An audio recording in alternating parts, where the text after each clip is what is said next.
আমি তাকে শ্রদ্ধা জানাচ্ছি। গানটি প্রথমে গিয়ে আপনাদের কাছে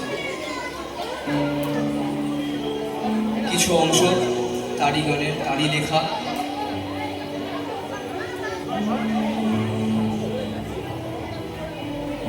ও জীবন পাখি রে,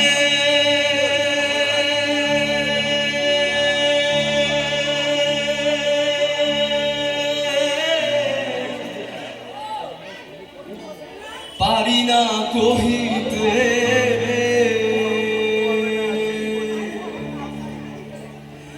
আমার মরণ আছে কয়দিন আর বাকি। কোথায় গো আমার কালো পাখি। ধন্যবাদ, অসংখ্য ধন্যবাদ। তার স্মরণে এইটুকু অবশ্যই গাইলাম। তিনি এই অঞ্চলের বাসিন্দা ছিলেন। এস.ডি. বর্মন, তার সঙ্গে তিনি কাজ করেছেন। অনেক বড় শিল্পী হিসাবে তিনি গণ্যিত সব জায়গায়।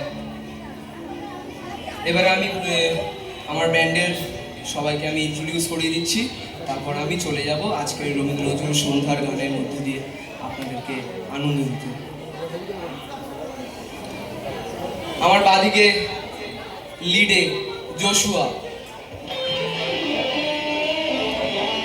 তার পাশে base guitarist Rudra. Give a claps সবাই মিলে। তারপরে কিবোর্ডে জেরাল্ড, আমাদের ড্রামার গৌরব রানা, অ্যাকোস্টিক গিটারে অঙ্কন হাজরা, এবং শেষমেশ আমার পাশে আরন, এবং সবার শেষে আমি স্বর্ণব পাইক আপনাদেরকে সঙ্গীত পরিবেশনা করে শোনাবো আজকে। সবাই তৈরি তো? চলো। প্রথমেই আমি বলতে চাই, পিওর রবীন্দ্রসঙ্গীতের একটি ম্যাশআপ আপনাদের সামনে তুলে ধরছি আমি। খুব সুন্দর পূজা পর্যায়ে দুটো রবীন্দ্রসঙ্গীত আপনাদের শুনে আশা করছি খুব ভালো লাগবে। চলো।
Big